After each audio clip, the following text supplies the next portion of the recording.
Hello dears, আবার একটি translation নিয়ে হাজির হলাম। আমি সুব্রত, তোমরা দেখছো ইংলিশ ন্যারেটিভ। আজকের যে স্টোরিটি স্টার্ট করব তার নাম হচ্ছে দ্য ডিভাইন প্যারট, ঐশ্বরিক টিয়া পাখি। ডিভাইন মানে হচ্ছে ঐশ্বরিক বা দৈব, আর প্যারট মানে তোমরা জানো টিয়া পাখি বা তোতা পাখি। ঠিক আছে, ঐশ্বরিক তোতা পাখি। তো যারা বিগিনার বা যারা একদম বেসিক থেকে ইংলিশ শিখছো, তাদের এই সমস্ত গল্প বিশেষ উপকারী। তাছাড়া আমি পড়ার সময় প্রত্যেকটা লাইন ভেঙে ভেঙে মিনিং করব, যাতে তোমাদের বুঝতে সুবিধা হয়। ঠিক আছে, তো আর বেশি কথা নয়, চলো ভিডিওটি স্টার্ট করি। The king had a parrot. The king had a parrot. The king মানে রাজা, হ্যাড মানে ছিল। ঠিক আছে, এ প্যারট মানে তোতা পাখি। রাজার ছিল একটি তোতা পাখি। এখানে দেখো হ্যাডের পর কিন্তু মেন ভার্ব নেই, অর্থাৎ হ্যাডের মানে এখানে ছিল হয়ে যাবে। আর বক্তার অধীনে বা সাবজেক্টের অধীনে কিছু থাকলে হ্যাভ, হ্যাজ, হ্যাড এগুলো বসে। ঠিক আছে, তো এই যদি পাস্টে হয় তাহলে হ্যাড বসে। The king had a parrot, রাজার ছিল একটি টিয়া পাখি। Which always chanted mantras. Which মানে যেটা, অলওয়েজ মানে সর্বদা, চ্যান্টেড মানে উচ্চারণ করতো বা জপ করতো। ঠিক আছে, চ্যান্ট মানে হচ্ছে উচ্চারণ করা বা জপ করা। মন্ত্রাস মানে মন্ত্র, যেটা সব সময় বা যেটা সর্বদা উচ্চারণ করতো মন্ত্র। বোঝা গেল? তো the king had a parrot, রাজার একটি টিয়া পাখি ছিল। হুইচ অলওয়েজ চ্যান্টেড মন্ত্রাস, যেটা সব সময় মন্ত্র উচ্চারণ করতো। বোঝা গেল? এটা দেখো, এটা কিন্তু ক্লজের সেন্টেন্স। ঠিক আছে, হুইচ এটা অ্যাডজেক্টিভ ক্লজ। এই প্যারটের সম্পর্কে এই হুইচ অলওয়েজ চ্যান্টেড মন্ত্রেস এই সেন্টেন্সটি দিয়ে এই প্যারটটিকে ডিসক্রাইব করা হয়েছে। আর আমরা জানি যে ওয়ার্ডের দ্বারা নাউন বা প্রোনাউনের দোষ, গুণ, অবস্থা, সংখ্যা, পরিমাণ এগুলো বোঝায়, তাকে অ্যাডজেক্টিভ বলে। তো এই সম্পূর্ণ ওয়ার্ড দ্বারা এই প্যারটের ব্যাপারে এক্সট্রা ইনফরমেশন দিচ্ছে, তাই জন্য এটা অ্যাডজেক্টিভ ক্লজ। ঠিক আছে, next. People believed it had divine powers. People believed মানে লোকে বিশ্বাস করত, ইট হ্যাড ডিভাইন পাওয়ার, এটার ঐশ্বরিক শক্তি আছে। ঠিক আছে, এইখানে দেখো দ্যাটকে উজ্জ্ব রাখা হয়েছে। দ্যাটকে উজ্জ্ব রাখা হয়েছে মানে এটা এরকম হতো, পিপল বিলিভড দ্যাট, মানুষ বিশ্বাস করতো যে। ঠিক আছে, বিলিভ মানে বিশ্বাস করা, আর পিপল মানে মানুষ, মানুষ বিশ্বাস করতো যে। কিন্তু এখানে দ্যাটটা দেওয়া হয়নি। তো এটা আমাদেরকে পড়ার সময় ধরে নিতে হবে কি এখানে দ্যাট আছে। ঠিক আছে, মানে করার সময় আমরা দ্যাট আছে এই ভেবে আমরা ওই রকম করে মিনিং করব। পিপল বিলিভড লোকে বিশ্বাস করত যে, ইট হ্যাড এটার ছিল, ডিভাইন পাওয়ার্স স্বর্গীয় বা ঐশ্বরিক শক্তি। এখানে দেখো হ্যাড আছে, অর্থাৎ যে কোনো গল্প অতীতে লেখা হয়, তাই জন্য এখানে হ্যাড ইউজ করা হয়েছে। কিন্তু আমরা বাংলায় যখন কথা বলবো তখন আমরা প্রেজেন্ট ভেবে কথা বলবো। ঠিক আছে, এরকম করে বলবো, people believed that it had divine powers, লোকে বিশ্বাস করতো যে এটার ঐশ্বরিক শক্তি আছে। ডিভাইন মানে ঐশ্বরিক, পাওয়ার মানে শক্তি, ঐশ্বরিক শক্তি আছে। এরকম বলবো না যে মানুষ বিশ্বাস করতো যে টিয়া পাখিটির ঐশ্বরিক শক্তি ছিল। হ্যাড মানে তো এমনিতে ছিল হয়, কিন্তু আমরা ছিল কথা বলবো না বাংলায়। ঠিক আছে, এখানে হ্যাড লেখা হয়েছে কারণ এই গল্পটা মানে যে কোনো গল্প অতীতে লিখতে হয়, তাই জন্য হ্যাভকে হ্যাড করে দেওয়া হয়েছে, কিন্তু আমরা বাংলায় প্রেজেন্টে বলবো। ঠিক আছে, যেন শুনতে ভালো লাগে। People believed it had divine powers, লোকে বিশ্বাস করতো যে এটার আছে ঐশ্বরিক শক্তি।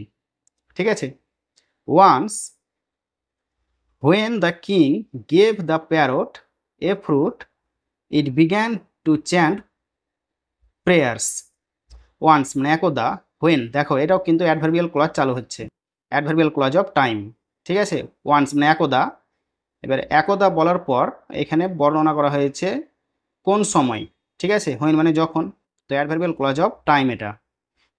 Once when the king gave the parrot a fruit, when মানে যখন, দ্য প্যারট মানে রাজা, গেভ দিয়েছিল, দ্য প্যারট টিয়া পাখিকে। ঠিক আছে, দ্য কিং সাবজেক্ট, আর গেভ ভার্বের 2 নম্বর ফর্ম, আর এটা অবজেক্ট। ঠিক আছে, তো এখানে দুটো অবজেক্ট আছে, দ্য প্যারট আর এ ফ্রুট। বোঝা গেল? তো একবার যখন রাজা টিয়া পাখিটিকে একটি ফল দিয়েছিল, তখন, তখন এর ইংরেজি হয় না। হয়নি মানে যখন, আর এই কমা মানে তখন ধরে নিতে হবে, ঠিক আছে? তো একবার যখন রাজা টিয়া পাখিটিকে একটি ফল দিয়েছিল, তখন it began to chant prayers. It began to chant prayers. তখন এটা মন্ত্র উচ্চারণ করতে লাগলো বা প্রার্থনা উচ্চারণ করতে লাগলো। After that the parrot at the fruit. After that মানে তারপরে, আফটার মানে পরে, দ্যাট মানে হচ্ছে ওই বা আফটার দ্যাট মানে তারপরে, ঠিক আছে? মানে সেটার পরে, দ্যাট মানে হচ্ছে ওই বা সেটা। আফটার দ্যাট তারপরে বা সেটার পরে, the parrot at the fruit টিয়া পাখিটি খেলো ফলটি, ঠিক আছে? তো প্রথমে রাজা টিয়া পাখিটিকে একটি ফল দিল, তারপর টিয়া পাখি মন্ত্র উচ্চারণ করতে লাগলো বা প্রার্থনা করতে লাগলো, তারপরে টিয়া পাখিটি ফল খেলো, ঠিক আছে? Raman who noticed it said the parrot had no divine powers. Raman who noticed it. Raman, এবার রমনের ব্যাপারে দেখো, হু নোটিসড ইট দিয়ে একটু ডিসক্রাইব করেছে রমনের ব্যাপারে। কি রমনটা কে? যে এটা লক্ষ্য করছিল। দেখো হু নোটিসড ইট, যে এটা লক্ষ্য করলো। হু সাবজেক্ট, নোটিসড ভার্বের 2 নম্বর ফর্ম, আর ইট অবজেক্ট, ঠিক আছে? Raman who noticed it, Raman যে এটা লক্ষ্য করলো। সে, দেখো যে বললাম মুখ দিয়ে অটোমেটিকলি সে কথাটা বেরিয়ে যাচ্ছে, তো কমার পরিবর্তে সে ইউজ করতে পারি আমরা, ঠিক আছে? Raman who said, sorry, Raman who noticed it, Raman যে এটা লক্ষ্য করলো। Said the parrot had no divine power. Said কি বললো? Parrot had no divine power, টিয়া পাখিটির নেই কোনো ঐশ্বরিক শক্তি, ঠিক আছে? হ্যাড আছে আর এখানে নো আছে, তো আমাদেরকে নেগেটিভ করে মানে করতে হবে। রমন বলল কি, the parrot had no divine power, টিয়া পাখিটির নেই কোনো ঐশ্বরিক শক্তি। It chanted prayers only to receive the fruit. It chanted, এটা উচ্চারণ করে,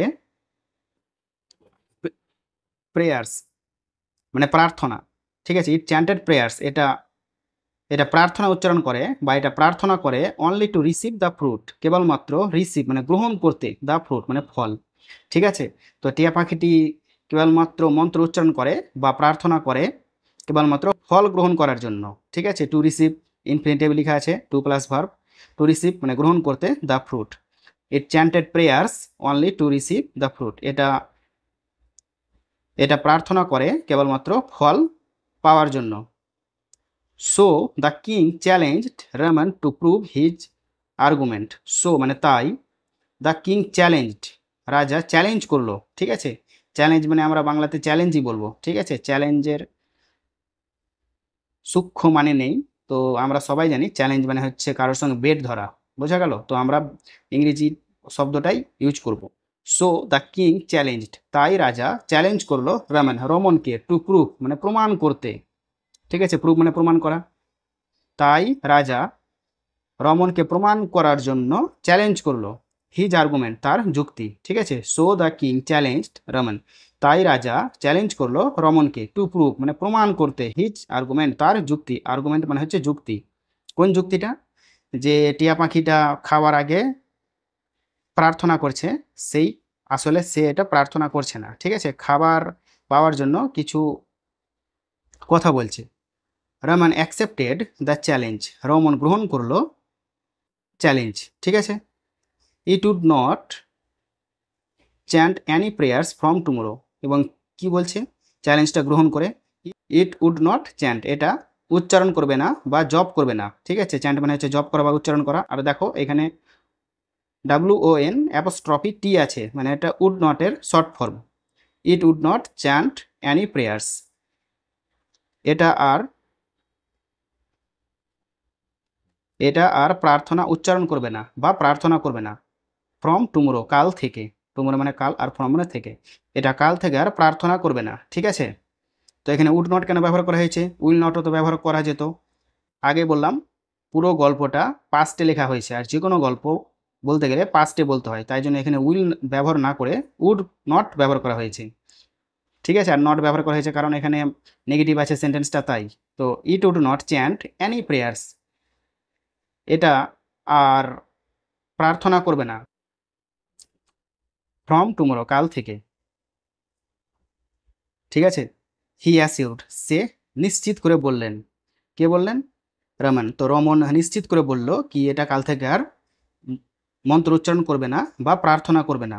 the king promise to give Raman 100 gold coins if he proved his point. Raman promised, sorry, the king promised, রাজা প্রতিশ্রুতি দিল, টু গিভ রমন, রমনকে দিতে, কি দিতে? 100 গোল্ড কয়েন্স, 100টা স্বর্ণ মুদ্রা। বোঝা গেল? আবার পড়ি, দ্য কিং প্রমিসড, রাজা কথা দিল বা প্রতিশ্রুতি দিল। দ্য কিং সাবজেক্ট আর প্রমিসড ভার্বের second form past infinitive tense. The king promised, রাজা প্রতিশ্রুতি দিল। টু গিভ মানে দিতে, ইনফিনিটিভ আছে, রাজা প্রতিশ্রুতি দিল দিতে। রমন, রমনকে দিতে প্রতিশ্রুতি দিল, কি দিতে? 100 গোল্ড কয়েন্স, 100টি স্বর্ণ মুদ্রা। তো রাজা রমনকে 100টি স্বর্ণ মুদ্রা দেওয়ার প্রতিশ্রুতি দিল। If he proved his point, যদি সে প্রমাণ করতে পারে, হিজ পয়েন্ট মানে তার যুক্তি, এখানে পয়েন্ট যুক্তি অর্থে আমরা বলবো, ঠিক আছে। পয়েন্ট মানে সেই যে যুক্তিটির কথা বলা হয়েছে সেটা, যদি সে প্রমাণ করতে পারে তার পয়েন্ট। এখানেও দেখো প্রুভড পাস্টে লেখা হয়েছে, কারণ এটা পাস্টের গল্প তাই। তো যদি সে প্রমাণ করতে পারে তার যুক্তি, তাহলে তাকে 100 স্বর্ণ মুদ্রা দেওয়া হবে। এটা রাজা রমনকে প্রতিশ্রুতি দিল। The next day Raman brought a cat and tied it near the parrot's cage. The next day মানে পরের দিন, রমন ব্রট এ ক্যাট, পরের দিন রমন আনলো একটা বিড়াল, ঠিক আছে। তো এটাও কিন্তু ভার্বের সেকেন্ড ফর্ম। এটার 1 নম্বর ফর্ম হচ্ছে ব্রিং, তারপরে ব্রট, তারপরে 3 নম্বর ফর্মও ব্রট, ঠিক আছে। Bring, brought, brought. তো ভার্বের second form past infinite tense. The next day, পরের দিন, Raman brought a cat, Raman আনলো একটা বিড়াল, অ্যান্ড টাইড ইট, এবং এটাকে বাঁধলো, টাইড মানে হচ্ছে বাঁধা, টাইড ইট এটাকে বাঁধলো, near the parrot's cage, near মানে কাছে, দ্য প্যারটস কেজ মানে টিয়া পাখির খাঁচা, তো টিয়া পাখির খাঁচার কাছে এটাকে বাঁধলো, অ্যাপোস্ট্রফি এস আছে মানে টিয়া পাখির, এরকম করে মানে করতে হবে। তো next day Raman brought a cat and tied it near the parrot's cage, পরের দিন রমন একটি বিড়াল আনলো এবং এটাকে বাঁধলো টিয়া পাখির খাঁচার কাছে। বোঝা গেল? Seeing the cat the parrot started screeching loudly. Seeing the cat মানে বিড়ালটিকে দেখে, এটা পার্টিসিপেলে আছে। সিং দ্য ক্যাট মানে বিড়ালকে দেখে, দ্য প্যারট মানে টিয়া পাখিটি স্টার্টেড মানে শুরু করলো, স্ক্রিচিং মানে চিৎকার করা বা আওয়াজ করা, লাউডলি মানে জোরে, ঠিক আছে। তো বিড়ালকে দেখে টিয়া পাখিটি জোরে আওয়াজ করা শুরু করলো। ইট গট স্কেয়ার্ড, এটা ভয় পেয়ে গিয়েছিল, ঠিক আছে। ইট গট স্ক্যার্ড মানে এটা ভয় পেয়ে গিয়েছিল। Thinking the cat would kill ইট, এটা ভেবে যে the cat would kill it, বিড়ালটি তাকে মেরে ফেলবে, ঠিক আছে। তো বিড়ালটি তাকে মেরে ফেলবে এটা ভেবে সে ভয় পেয়ে গিয়েছিল। বোঝা গেল? It got scared thinking the cat would kill it, বিড়ালটি তাকে মেরে ফেলবে এটা ভেবে সেই টিয়া পাখিটি ভয় পেয়ে গিয়েছিল। So the bird did not chant prayers anymore, so মানে তাই, দ্য বার্ড মানে পাখিটি, ডিড নট চ্যান্ট মানে মন্ত্র উচ্চারণ করলো না, ডিড নট চ্যান্ট প্রেয়ার্স মানে প্রার্থনা উচ্চারণ করলো না বা প্রার্থনা করলো না, অ্যানিমোর মানে আর, ঠিক আছে। তো তাই পাখিটি আর প্রার্থনা উচ্চারণ করলো না বা প্রার্থনা করলো না। বোঝা গেল? এর আগে টিয়া পাখিটি সবসময় প্রার্থনা করতো খাবার আগে। তো বিড়ালটিকে দেখে তার ভয় হয়ে গেল, সে মনে করলো কি হয়তো বিড়ালটা আমাকে খেয়ে নিবে, তাই জন্য সে আর প্রার্থনা করলো না, ঠিক আছে। So the bird did not chant prayers anymore, তাই টিয়া পাখিটি আর মন্ত্রোচ্চারণ করলো না। It was concerned only with its life and safety, it was concerned মানে এটা চিন্তিত ছিল, ঠিক আছে। এটা এটা প্যাসিভের সূত্রে লেখা আছে, ঠিক আছে। ইট সাবজেক্ট, ওয়াজ হচ্ছে অক্সিলারি ভার্ব, আর কনসার্নড ভার্বের 3 নম্বর ফর্ম। আমরা জানি ভয়েসের সূত্র subject plus auxiliary verb plus V3। ইট ওয়াজ কনসার্ন মানে এটা চিন্তিত ছিল, অনলি কেবলমাত্র, with its life and safety তার জীবন এবং নিরাপদের জন্য, বা তার জীবন এবং সেফটি নিয়ে, বা জীবন, তার জীবন এবং নিরাপদ নিয়ে কেবলমাত্র এটা চিন্তিত ছিল, ঠিক আছে। যখন বিড়ালটিকে তার খাঁচার কাছে বাঁধা হলো তখন সে তার সেফটি এবং লাইফ নিয়ে চিন্তিত ছিল, ঠিক আছে, বা উদ্বিগ্ন ছিল। Rahman kept his promise and proved that the parrot had no divine powers. Rahman kept his promise, Raman রাখলো তার প্রতিশ্রুতি, ঠিক আছে, রমন তার প্রতিশ্রুতি রাখলো। অ্যান্ড প্রুভড, এবং প্রমাণ করলো, ঠিক আছে, দ্যাট যে the parrot had no divine powers, টিয়া পাখিটির নেই কোনো ঐশ্বরিক শক্তি। ডিভাইন মানে ঐশ্বরিক, আর পাওয়ার্স মানে শক্তি। তো রমন তার প্রতিশ্রুতি রাখলো এবং প্রমাণ করলো যে পাখিটির কোনো বা টিয়া পাখিটির কোনো ঐশ্বরিক শক্তি নেই। He received the promised 100 gold coins. He received, সে গ্রহণ করলো, কি বলতে কে, Raman. He received the promised 100 gold coins, মানে প্রতিশ্রুতি দেওয়া 100টি স্বর্ণ মুদ্রা। বোঝা গেল? এই প্রমিসটা এখানে অ্যাডজেক্টিভ হিসেবে আছে।